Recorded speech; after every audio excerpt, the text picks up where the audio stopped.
السلام عليكم ورحمة الله تعالى وبركاته. الحمد لله رب العالمين، والصلاة والسلام على سيد المرسلين وعلى آله وأصحابه أجمعين.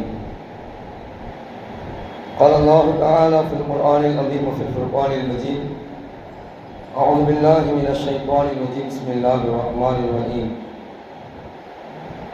اجعلوا صلاتكم في بيوتكم. புகழும் புகழ்ச்சியும் நம்ம எல்லாம் படைத்து பரிபாலித்துக் கொண்டிருக்கக்கூடிய எல்லாம் அல்ல இறைவனுக்கே உரித்தாகட்டுமாக. அவருடைய திருத்தூதர் நம் மாநில தலைவர் அண்ணல் பெருமானார் ஸல்லல்லாஹு அலைஹி வஸல்லம் அவர்கள் மீதும் அவர்களின் வழி நடந்த உத்தம சத்திய சஹாபாக்கள், தாபிஈன்கள், தபா தாபிஈன்கள், சுஹதாக்கள், சாலிஹீன்கள், ஜும்மாவிலே இங்கு உருப்படி இருக்கக்கூடிய நம் அத்தனை பேர்கள் மீதும் அல்லாஹ்வுடைய சாந்தியும் சமாதானம் நிறைவாக உண்டாகட்டுமாக. ஆமீன். கண்ணியத்திற்கும் பெரும் மதிப்பிற்கும் உரிய அல்லாஹ்வின் நல்லடியார்களே, பெரியவர்களே, சகோதரர்களே, சமீபத்திலே தமிழ்நாட்டையே உழுக்கக்கூடிய வகையிலே திருத்தணியிலே பரபரப்பான ஒரு காட்சி அரங்கேற்றம் செய்யப்பட்டது. தமிழ்நாட்டிலே கூட இப்படி நடக்குமா என்று எண்ணக்கூடிய வகையிலே மிகப்பெரிய கேவலமான, தமிழ்நாட்டிற்கு குனிவை தரக்கூடிய, அசிங்கத்தை ஏற்படுத்தக்கூடிய ஒரு நிகழ்வு ஏற்பட்டது. நாம் எல்லாம் பார்த்தோம், நாம் எல்லாம் அதை நினைத்து வருந்தினோம். இப்படியும் இன்றைக்கு இளைஞர்கள் இருக்கிறார்களா, சிறார்கள் இருக்கிறார்களா என்றெல்லாம் ஒரு பயம் நம்மை கவ்வி கொண்டிருக்கிறது. அன்புமிக்கவர்களே, வடமாநிலத்தை சார்ந்த சூரஜ் என்று சொல்லப்படக்கூடிய ஒரு இளைஞனை திருத்தணி அரக்கோணம் பக்கத்தில் இருக்கக்கூடிய 17 வயதை நிரம்பாத 4 இளைஞர்கள் ரீல்ஸ் மோகத்தின் அடிப்படையிலே வீடியோ எடுத்து அதை ரீல்ஸாக வெளியிட வேண்டும் என்ற அந்த மோகத்திலே, கெத்து காட்ட வேண்டும் என்ற அந்த மோகத்திலே துடிக்க துடிக்க அறிவாளால் வெட்டிய அந்த காட்சிகளை எல்லாம் நாம் பார்த்தோம். அல்லாஹ் தஆலா அந்த சூரஜிற்கு ஆயுளை நீளமாக வைத்திருக்கிறான் என்று நான் நினைக்கிறேன். அவ்வளவு வெட்டுப்பட்டும், அவ்வளவு குத்துப்பட்டும் 2 நாட்களிலே சிகிச்சை பெற்று தன்னுடைய ஊருக்கு அவர் திரும்பி இருக்கிறார். இதில் சில அரசியலும் இருக்கிறது என்பதாக சொல்கிறார்கள். அதற்குள் நாம் செல்ல வேண்டிய அவசியம் இல்லை. ஆனால் அவ்வளவு குத்துப்பட்டும், அவ்வளவு வெட்டுப்பட்டும் அந்த உடல் தாங்கி இருக்கிறது சொன்னால் அல்லாஹ் பாதுகாத்திருக்கிறார். இன்னும் அவருடைய உணவு இங்கே மீதமாக இருக்கிறது. அவருடைய ரிஸ்கை அல்லாஹ் தஆலா இன்னும் இந்த உலகத்தில் வைத்திருக்கிறார்.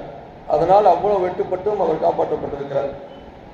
நம்மளையெல்லாம் அது மாதிரி போட்டிருந்தாங்கன்னா ஒரே வெட்டில் முடிஞ்சிருக்கும் கதை. அப்படித்தான் நம்முடைய உடல்நிலைகள் எல்லாம் இருக்கிறது. அது அடிக்கும் போதே டங்கு டங்குன்னு கேட்குது. அல்லாஹ் உடல் ஆரோக்கியத்தை கொடுத்திருக்கிறார். ஆனால் இந்த இளைஞர்கள் செய்தது இவ்வளவு பெரிய ஒரு குற்றம். அந்த 4 பேர்ல ஒருத்தவரை மட்டும் என்ன செஞ்சிருக்கிறாங்க, அவங்க அத்தா அம்மா ஜாமீனில் எடுத்துட்டு போயிருக்கிறாங்க. மீதி 3 பேரும் நம்முடைய கூர்நோக்கு, செங்கல்பட்டு கூர்நோக்கு அந்த இதில் தான் சேர்க்கப்பட்டிருக்கிறார்கள். எவன் எந்த சின்ன சிறுவர்கள் செய்த தவறெல்லாம், அவர் செய்யக்கூடிய அந்த குற்றங்களுக்கெல்லாம் இங்கே தான் பாதுகாப்பு தரப்படும். அவங்கள கூப்பிட்டு வச்சு இங்கே அவங்கள கவனிப்பாங்க. அந்த வகையில் 3 இளைஞர்கள் இங்கே நம்முடைய கூர்நோக்கு மையத்திலே செங்கல்பட்டிலே அவர்கள் அடைக்கப்பட்டிருக்கிறார்கள். அன்புமிக்கவர்களே, இந்த வழி மாறி செல்லக்கூடிய, கடம் மாறி செல்லக்கூடிய நம்முடைய இளவல்களுக்கு நாம் கண்டிப்பாக சில விஷயங்களை சொல்ல கடமைப்பட்டிருக்கிறோம். ஏனென்றால் அந்த இளைஞர்கள் கொடுத்த வாக்குமூலம் என்னவென்று சொன்னால், நாங்கள் கெத்து காட்டுவதற்காக வேண்டி இந்த தவறை செய்தோம் என்பதாக சொல்கிறார்கள். சினிமாவிலே ஒரு நடிகர் கத்தியை தரையிலே தேய்த்து கொண்டு வந்தால் எல்லோரும் கைத்தட்டுகிறார்கள், சிரிக்கிறார்கள், ஆரவாரம் செய்கிறார்கள். அது போன்று எங்களுக்கும் செய்வார்கள் என்ற அந்த நம்பிக்கையோடு நாங்கள் செய்தோம். ஒருவர் சொல்லுகிறார், என் ஊரில் ஒருத்தன் வந்து என் பேச்சை ஒழுங்காக கேட்காமே இருந்தான், 4 தட்டு தட்டினம் பாருங்க, என் பேச்சு கேட்க ஆரம்பித்தான், அதனால் அங்கிருந்து எனக்கு இந்த மோகம் வந்து விட்டது என்பதாக ஒரு இளைஞன் சொல்கிறான். இன்னொரு இளைஞன் இப்படி வாக்குமூலம் கொடுக்கிறார், நான் ஒரு பெண்ணை காதலித்தேன், சினிமா துறைகளிலே ஒரு பெண்ணை வந்து துரத்தி துரத்தி காதலிக்கிற மாதிரி காட்சிகள் படமாக்கப்படுகிறது. அந்த பெண்ணுக்காக வேண்டி உயிரை விடக்கூடிய நிலையிலே அந்த காட்சிகள் படமாக்கப்படுகிறது.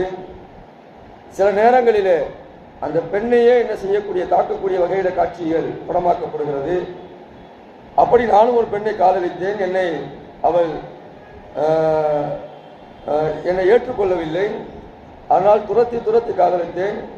கடைசியில் என்னுடைய வழிக்கு வர வேண்டும் என்பதற்காக வேண்டி சில அடிகளை போட்டேன், என்னுடைய வழிக்கு அவள் வந்து விட்டாள். இதெல்லாம் இந்த குற்றச்செயலில் ஈடுபட்ட இந்த இளைஞர்கள் வாக்குமூலம் கொடுக்கிறார்கள். பல காரணங்கள் இருக்கிறது. இன்றைக்கு அவருடைய சமூக வளர்ப்பு, குடும்ப வளர்ப்பு, சமூக வலைத்தளங்கள், சமூக கட்டமைப்பு, இப்படி எத்தனை காரணங்கள் சொன்னாலும் கூட அந்த இளைஞர்கள் சொன்ன வாக்குமூலத்திலே நாங்கள் அதிகமாக படத்தை பார்த்துதான், நாங்கள் திரைப்படத்தை பார்த்துதான் இந்த செயல்களை எல்லாம் கற்றுக்கொண்டோம். அவர்கள் செய்யும் போது கைதட்டுகிறார்கள், நாங்கள் செய்யும் போதும் கைதட்டுவார்கள். இன்னொரு விஷயம் என்னன்னு சொன்னால், இதன் மூலமாக எங்களுக்கு நாங்கள் இப்படி ரீல்ஸ் போடுறதன் மூலமாக எங்களுக்கு பணம் வருகிறது, அதனாலும் நாங்கள் இந்த ரீல்ஸுகளை எல்லாம் போடுகிறோம் என்பதாக அந்த இளைஞர்கள் சொன்னார்கள். இதற்கிடையில் இன்னும் சில விஷயங்களை நான் சேர்த்து சொல்ல கடமைப்பட்டிருக்கிறேன். இந்த ரீல்ஸ் மோகம் என்பது இதற்காக வேண்டி மட்டுமல்ல, கணவனுக்கு எதை காட்ட வேண்டுமோ, கரணத்திலே மட்டும் காட்ட வேண்டிய அங்க அவயங்களை எல்லாம் பணத்திற்காக வேண்டி, காசுக்காக வேண்டி பொதுவுடைமையாக்கி இன்றைக்கு பொது வழியிலே நம்முடைய இளம் பெண்கள், இஸ்லாமிய பெண்களும் அந்த லிஸ்ட்ல வந்துட்டாங்க. புர்கா போட்டுக்கிட்டே என்ன செய்யறாங்க, ரீல்ஸ் போடுறாங்க.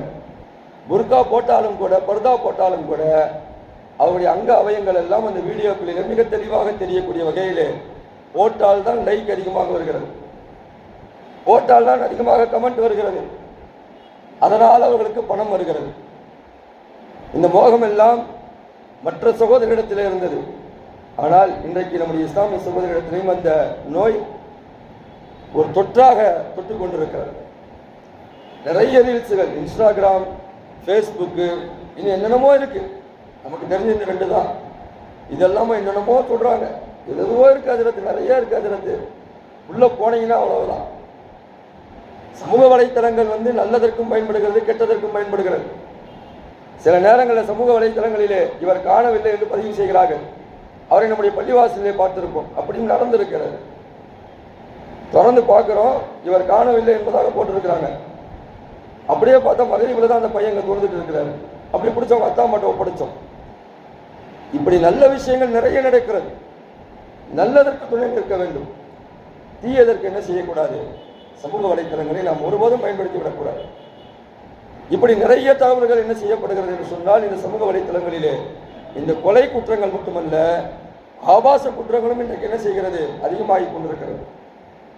நேற்று சமுத்திரகனியோ அல்லது வெற்றிமாறனோ ஒரு இயக்குனர் சொல்லுகிறார், இன்னும் ஒரு 5 வருடங்கள் பாருங்கள், சமூக வலைத்தளங்கள் முழுக்க ஆபாச படங்கள் தான் இருக்கும் என்று சொன்னால், திறந்து காட்டினால் உங்களுக்கு பணம் கிடைக்கும் என்ற ஒரு மோகத்தை இன்றைக்கு விதைத்து விட்டார்கள். பணம் எப்படியாவது சம்பாதிக்க வேண்டும் என்று சொல்லக்கூடிய இளைஞர்கள், அதில் உந்தப்பட்ட இளைஞர்கள் என்ன செய்கிறார்கள் என்று சொன்னால், மானம் போனால் பரவாயில்லை, பணம் வருகிறது என்பதற்காக நீ மானத்தை துறந்து பணத்தை சம்பாதிக்கிறார்கள். இன்னும் எழுதி வைத்துக் கொள்ளுங்கள், 5 வருடங்களில் இந்த சமூகம் எவ்வளவு சீர்குலைந்து போகிறது என்பதாக பாருங்கள் என்பதாக ஒரு கருத்தை சொல்கிறார். 5 வருடங்கள் அல்ல, இப்பொழுதே அதுதான் நடந்து கொண்டிருக்கிறது. சமூக வலைத்தளங்கள் என்பது குற்ற செயல்களுக்காக வேண்டியும் ஆபாசங்களுக்காக வேண்டியும் இன்றைக்கு திறந்து விடப்பட்டிருக்கிறது. இதை பார்த்து இன்றைக்கு இளைஞர்கள் என்ன செய்கிறார்கள் என்று சொன்னால், தடம் மாறி சென்று கொண்டிருக்கிறார்கள். அந்த வகையிலே தான் இந்த குற்றங்களும் என்ன செய்யப்பட்டிருக்கிறது, அரங்கேற்றப்பட்டிருக்கிறது. இன்னும் நிறைய குற்றங்கள், சிறு பிள்ளைகள் என்ன செய்யப்படுகிறார்கள், வன்கொடுமை செய்யப்படுகிறார்கள். 2 வயசு 3 வயசு 70-80 வயசு கிழவிகள் இவர்களெல்லாம் வன்புணர்வு செய்யப்படுகிறார்கள். இதெல்லாம் இந்த தைரியம் எல்லாம் எங்கிருந்து வருகிறது? இதெல்லாம் அவன் பார்க்கிறான், சமூக வலைத்தளங்களிலே பார்க்கிறான், விஷுவலாக பார்க்கிறான் எல்லாவற்றையும். பொதுவாக சொல்லுவார்கள், நம்ம பார்த்து தெரிவதை விட படித்து தெரிவதை விட பார்த்து தெரிவது என்பது மிகப்பெரிய ஒரு தாக்கத்தை ஏற்படுத்தும். நீங்கள் படிக்கக்கூடிய விஷயம் உங்களுக்கு அவ்வளோ சீக்கிரம் மண்டையில் ஏறாது. ஆனால் பார்த்தீங்கன்னு சொன்னால், விஷுவலாக பார்த்தீங்கன்னு சொன்னால் அது உடனடியாக என்ன செய்யுது, நம்முடைய உள்ளத்தில் பதிகிறது. புத்தகத்தை எவ்வளோ நேரம் உட்காந்து படித்தாலும் கூட அது அவ்வளோ மண்டையில் ஏறது கிடையாது. அதே ஒரு கதையாக என்ன செய்யறான், ஒரு விஷுவலாக ஒரு படமாக எடுத்து நமக்கு வெளியிடலான்னு சொன்னால் அதை பார்க்கும்போது உடனடியாக நம்முடைய உள்ளத்திலே பதிகிறது.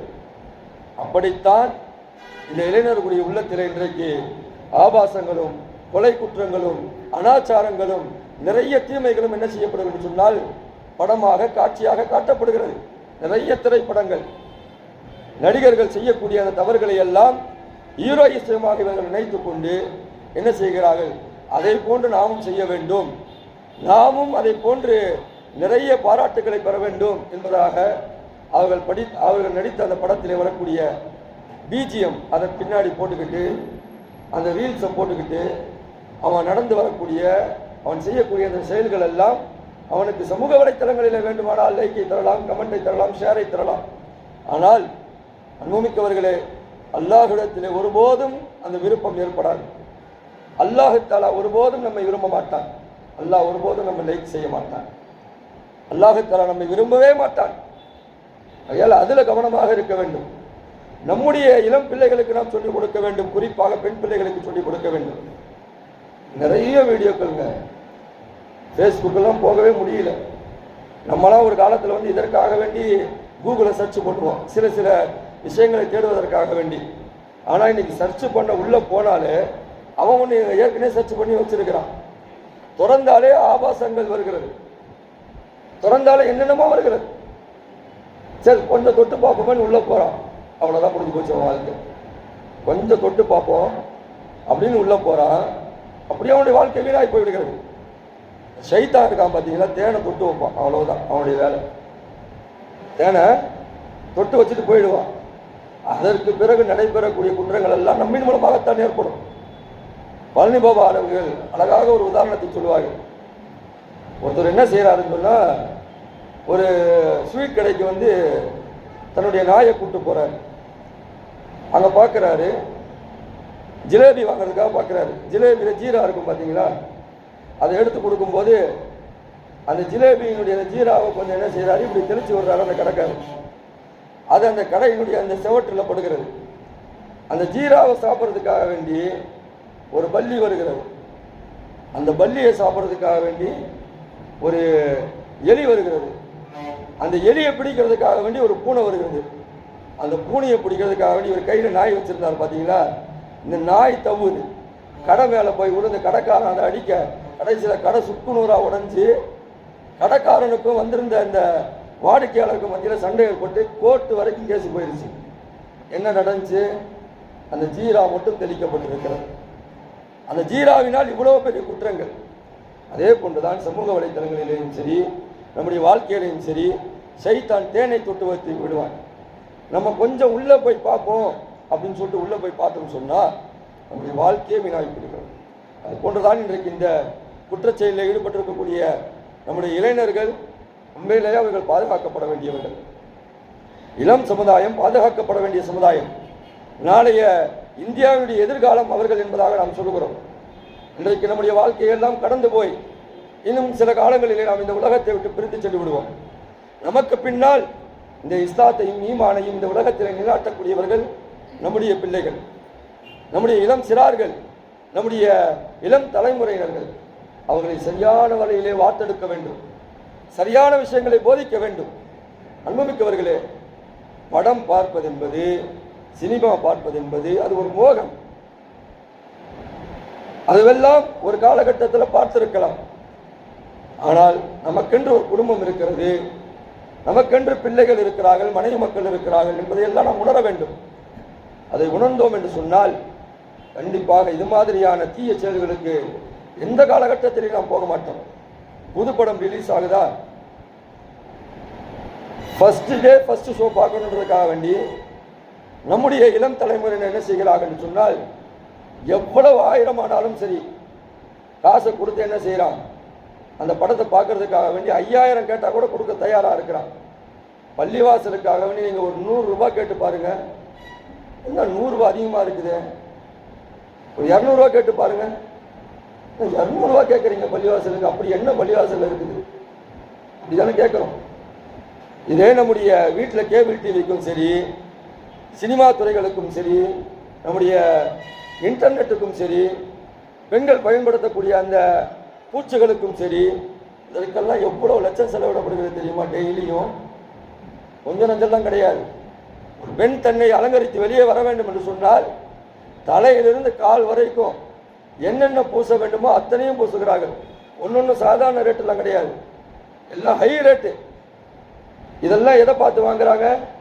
இந்த நடிகை இந்த மாதிரி சேரீ போட்டிருக்காங்க, இந்த நடிகை இந்த மாதிரி லிப்ஸ்டிக் போட்டிருக்காங்க, இவங்க இந்த மாதிரி கூந்தல் வச்சிருக்கிறாங்க, அது மாதிரி நானும் வளரணும், நானும் வரணும் என்பதாக இன்றைக்கு நம்முடைய இளம் தலைமுறையினர் சினிமாவை பார்த்து கெட்டு போயிருக்கிறார்கள்.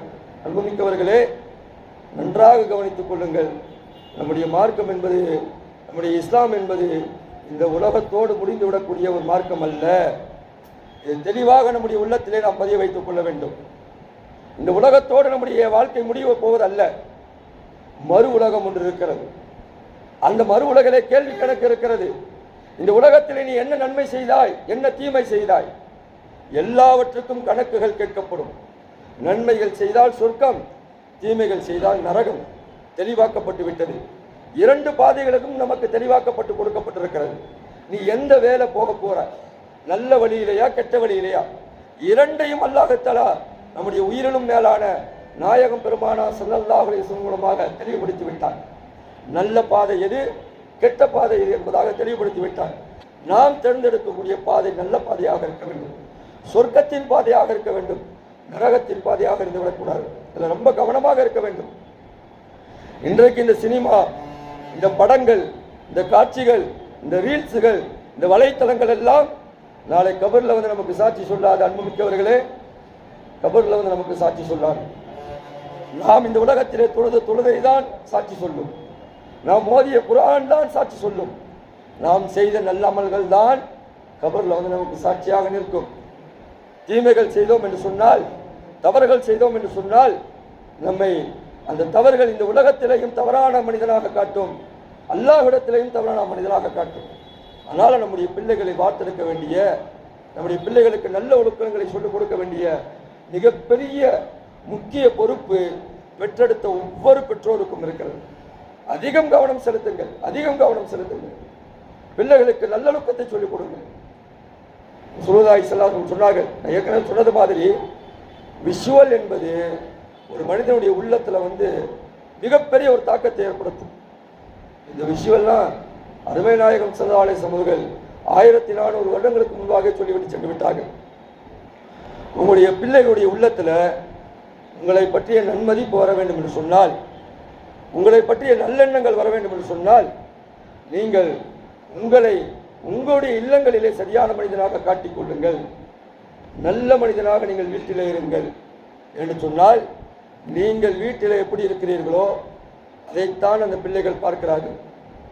அத்தா அம்மா அடிக்கடி சண்டை போட்டுக்கிட்டே இருந்தாங்கன்னா இதை பார்க்குற அந்த பிள்ளை என்ன செய்வான்னு சொன்னால், ஒரு காலகட்டத்தில் அவன் திருமணம் ஆகும்போது நம்ம அத்தா அம்மாட்ட சண்டை போட்டார்ல, இதெல்லாம் நடந்ததில்ல, நம்ம பார்த்தோம்ல, நம்ம மனைவிட்ட சண்டை போடுவோம், விஷுவலாக பார்க்கக்கூடியதை எடுத்துக்கொள்கிறான். ஆபாச படங்களும் அப்படித்தான், திரைப்படங்களும் அப்படித்தான்.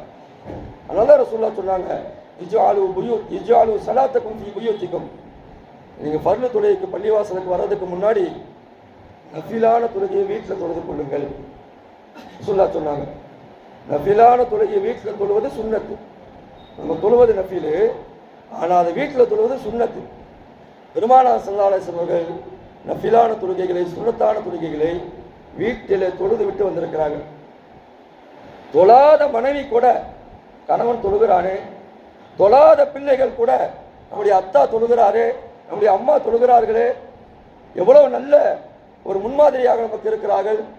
அவர்கள் தொழுகிறார்கள், நாமும் தொழ வேண்டும். ஒரு நாள் போகட்டும், 2 நாள் போகட்டும், ஏன் 1 மாதம் போகட்டும், அடுத்த நாள் ஃபஜ்ருடைய காலையில் அந்த பையனும் அந்த பொண்ணு எந்திரிச்சு தொழுவாங்க. அத்தாமா தொழுகிறாங்க, நம்ம தொழாமல் இருந்தா என்ன, அதை பார்த்து கடைபிடிப்பார்கள். அல்லாஹ் ரசூலுல்லாஹி ஸல்லல்லாஹு அலைஹி வஸல்லம் சொன்னார்கள், வீட்டில் தொழுதைங்கன்னு சொன்னால் அது வீட்டில் நன்மையை பரக்கத்தை ஏற்படுத்தும் என்பதாக சொன்னார்கள். இதெல்லாம் நம்முடைய பிள்ளைகளுக்கு நம்முடைய சொல்லாலும் நம்முடைய செயலாலும் அவர்களுக்கு நல்ல விஷயங்களை நாம் போதித்துக் கொண்டே இருக்க வேண்டும்.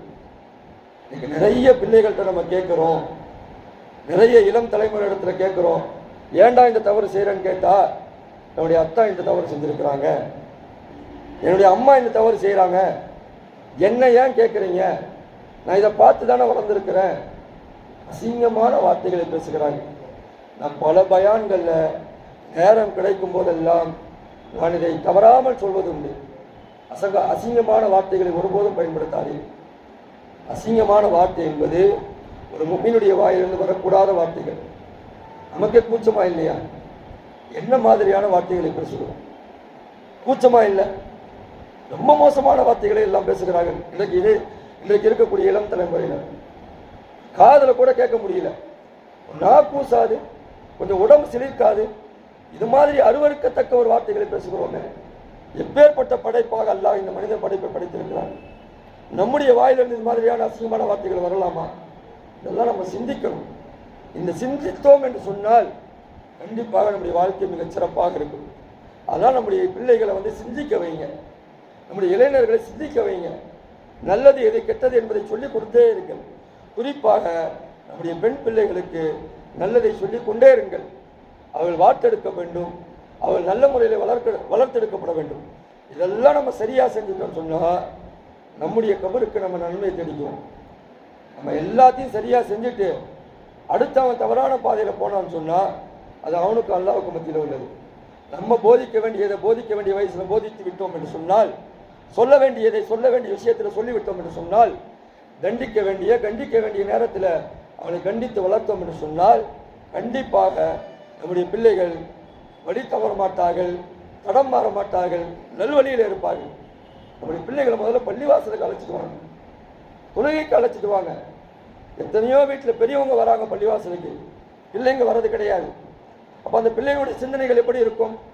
அதனால பள்ளிவாசலோடு அந்த பிள்ளைகளுடைய தொடர்பை நீங்கள் ஏற்படுத்தினீர்கள் என்று சொன்னால் இதுதான் ஒரு சிறந்த மருந்து. நல்ல இடத்துக்கு ஒருத்தவன் திரும்ப திரும்ப வந்துட்டு போகும்போது அவனுடைய உள்ளத்தில் கெட்ட சிந்தனைகள் வராது. பள்ளிவாசலுக்கு வரான், ஒரு நாளைக்கு 5 வேளை வரான், அவனுடைய உள்ளத்தில் கெட்ட சிந்தனைகள் வருமா? அல்லாஹ்வுடைய இல்லத்திற்கு போகிறோம், அல்லாஹ்வுடைய பள்ளிவாசலுக்கு போகிறோம், அல்லாஹ்வை தொழுகிறோம், எப்படி அவனுடைய உள்ளத்தில் கெட்ட சிந்தனைகள் வரும்? அதனால நம்முடைய இளம் தலைமுறையினை பள்ளிவாசலுக்கு அழைத்து வாருங்கள், நல்ல விஷயங்களை சொல்லிக் கொடுங்கள். கண்டிப்பாக அவர்கள் ஒவ்வொருவரும் வருங்கால தலைமுறையினர், வருங்காலத்தை அவர்கள் பாதுகாக்க வேண்டியவர்கள், வருங்காலத்திலே இஸ்லாத்தை பாதுகாக்க வேண்டியவர்கள். அந்த பொறுப்புணர்வோடு நாம் செயல்பட்டோம் என்று சொன்னால் நம்முடைய கபருக்கும் நாம் நன்மைகளை தேடிக்கொள்வோம்.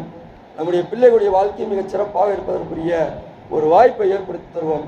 அல்லாஹ் தஆலா அந்த நல்ல நிலையை நம் அத்தனை பேர்களுக்கும் ஏற்படுத்தி தருவானாக.